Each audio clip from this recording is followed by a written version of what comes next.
It's fun to be inquisitive. Be nosy, stick to your passion, find out more for yourself. Quest is fun. Join me, 13 years old Tristan Pang, on a journey of inspiration. Welcome to Youth Voices. Good afternoon, welcome to my new showtime. This is your host Tristan Pang on Planet FM 104.6. Youth Voices, good to have your company on a Wednesday afternoon. In today's show, we will continue our talk with a highly successful and the world's top student, Jamie Beaton. So here we go. Let's talk. Born and raised in Auckland, 20 years old Jamie Beaton is a student at Harvard University pursuing a Bachelor of Arts and Masters of Science degree in Applied Maths Economics with a secondary in Global Health. He will be graduating in 2016. It is needless for me to list out what awards, scholarships, and internal and external results Jamie has got, because those will become unimportant if I tell you he was accepted by 25 of the world's top universities when he graduated from King's College 2 years ago. That's truly incredible and extraordinary. Because of his outstanding achievements and his unique experiences, Jamie is keen to break the educational barriers that prevent cross-country migration. He established Crimson Consulting 2 years ago. Crimson Consulting is the largest educational consultant company in the Southern Hemisphere. They assist students applying to the top US, UK, Australian, and Asian universities, as well as with elite tutoring in a wide variety of areas. Jamie also has a deep interest in fundamental and quantitative analysis of the equity markets, as well as activist investing. He is also working part-time as an equity analyst for an American billionaire, Julian Robinson at Tiger Management. I started off the second part of my interview by asking Jamie my first signature question. Can you tell us 3 people who have influenced you, so our young listeners can learn from them and why? Yeah, absolutely. It's a fantastic question and quite a difficult one. I think the first person is, without a doubt, my mum, Paula.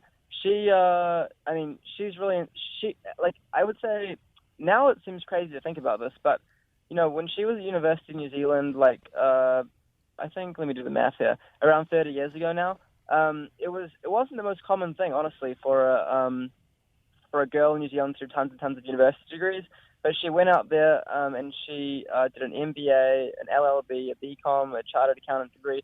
She really believes in the power of education. And so I guess, you know, her kind of personal example to me was really inspirational growing up, and sort of, you know, not only was she telling me how important education was, but I could see that she'd really, really tried her best, given, you know, the resources that she had available to her to do the best education she could. So that is without a doubt my biggest inspiration, my mum. I think, secondly, I would say Julian Robertson is my next, you know, biggest inspirer. Julian is an incredibly ambitious guy in the sense that, you know, he started a hedge fund, which is kind of like an investment group, and took that business from managing a few $1 million to $22 billion over the course of about 15 years. And he was really a pioneer in this type of investing. And the kind of level of entrepreneurship that he exhibited and the kind of, you know, passion and competition that he showed is really inspirational to me, and I really admire him a lot. And then also he's just done such an amazing job supporting the world across so many areas. I mean, he does an amazing scholarship program, the Robertson Scholarship Program. He also, you know, gives money to like a variety of initiatives in New Zealand and abroad, and supports so much great research and science and stuff. And so I think he's an amazing mentor and kind of resource and brilliant, you know, friend of mine. So that would be probably second. I'd say third, I think Elon Musk is an amazing role model. Like, he, first of all, is just a game changer in terms of his mindset. To give you some context, maybe some of the young listeners don't know who Elon Musk is.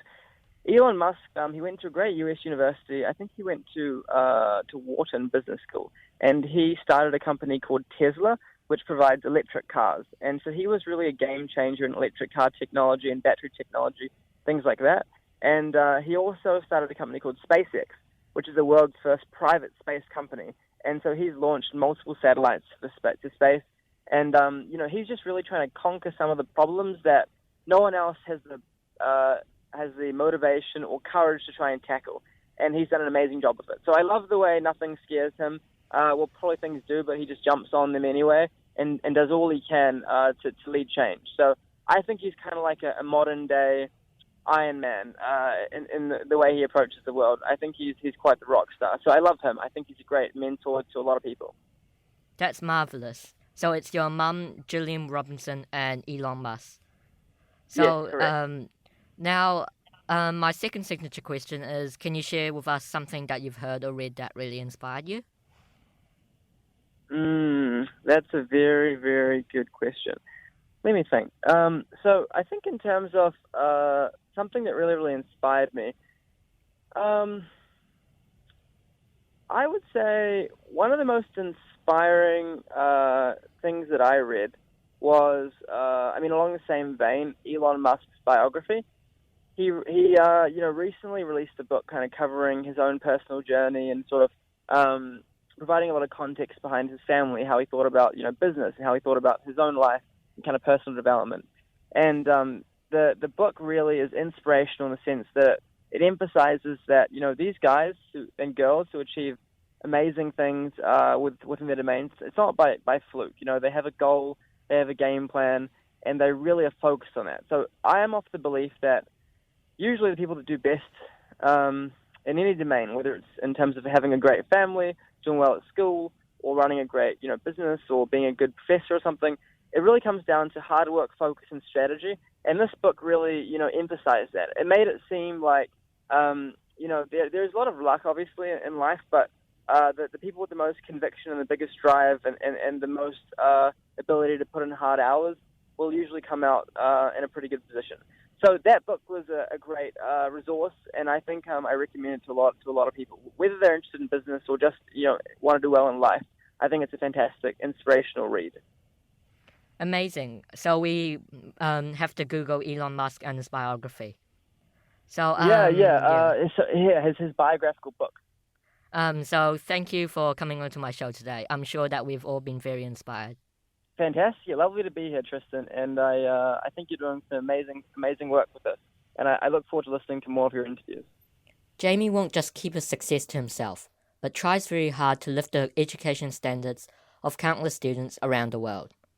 He always encourages me to aim high and reminds me to work hard.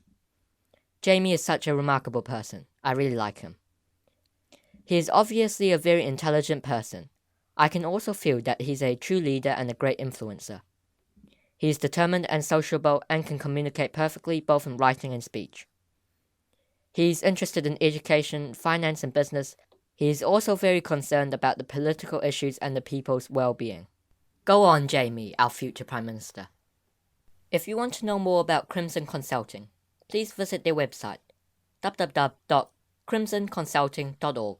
That is www.crimsonconsulting.org. Let's explore. This is one of the videos made by Crimson Consulting. Jamie talks about the difference between Cambridge, IB, and NCEA assessments. One of the questions a lot of students and also schools have been asking us since really inception is, how do we think about Cambridge, International Baccalaureate, and NCEA within New Zealand, and how do you navigate the choice of which high school curriculum to choose? Now, to kind of break it down for you, there are some kind of key distinctions in terms of how the qualifications are structured. Now, starting with IB. IB is a qualification out of 45. You typically choose 3 higher level subjects and 3 standard level subjects, as well as a TOC or theory of knowledge component and also an extended essay. Now, in terms of the subjects that you can take, in general the diploma really advocates for all-rounders. So typically you're required to take a variety of sciences, languages, and humanities. And on top of your diploma, you also have to complete CAS, or a community service orientated component of your diploma.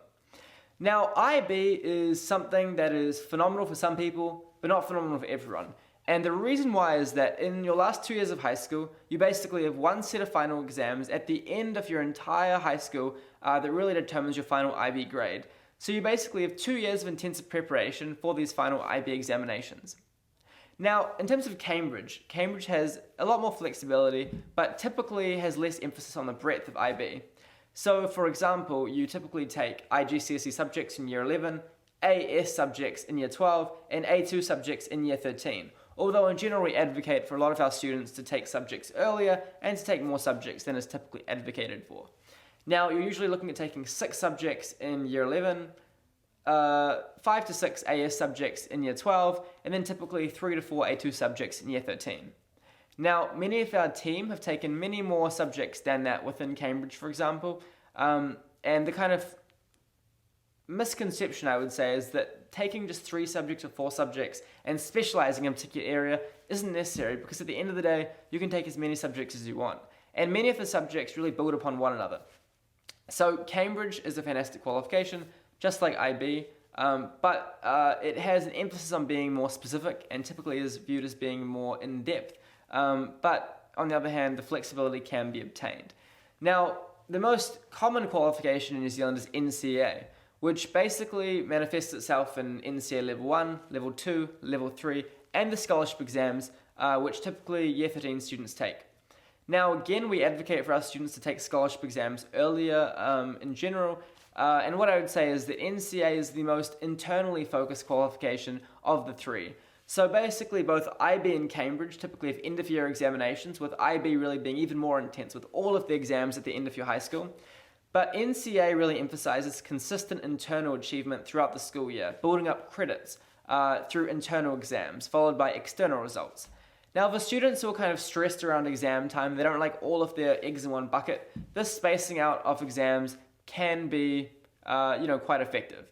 But in saying that, in general, we recommend Cambridge and IB because international universities have much more awareness of these qualifications. And while NCEA has become much more common and well understood by these universities over time, it is a safer bet, all factors considered, for IB and Cambridge. Although we've helped students get into all the Ivy League schools, MIT, Stanford, Cambridge and Oxford, with a variety of qualifications. So whatever you're studying right now, it is no worries at all. What I would say is that the most important thing is that you look to exceed the expectations of whatever your qualification is. So if you're taking NCEA, I would encourage you to take more subjects. I would encourage you to go above and beyond the call of duty with taking scholarship exams nice and early. And bear in mind that students from both Cambridge and IB backgrounds can take NCEA Level 4 scholarship as well, which enables students to compete with the very best students in New Zealand in these kind of examinations. So overall, to be honest with you, there is no perfect answer, and we have fantastic tutors and fantastic advocates for all 3 syllabi, and the most important thing is that you come to us and really show us your individual learning style, and that will enable us to recommend a particular set of examinations and also a high school as well to match up with that, because these kind of choices are very, very important. But that should give you a nice, high-level understanding of the 3 qualifications. We thank you, Jamie, for the interview on my show today. If you missed the last part or want to listen to my other shows, please go to my website, www.questisfun.org.nz/youthvoices. That is www.quest-is-fun.org.nz/youthvoices. So for today, that's it from me, Tristan Pang. Thank you for listening. I welcome your feedback and the support of the program. Please write to me on Facebook or email me to youthvoicesnz@gmail.com. Don't forget to like Youth Voices with Tristan Pang on Facebook. And don't forget to tune in next month at 2:10 p.m. on Wednesday. Good night, world.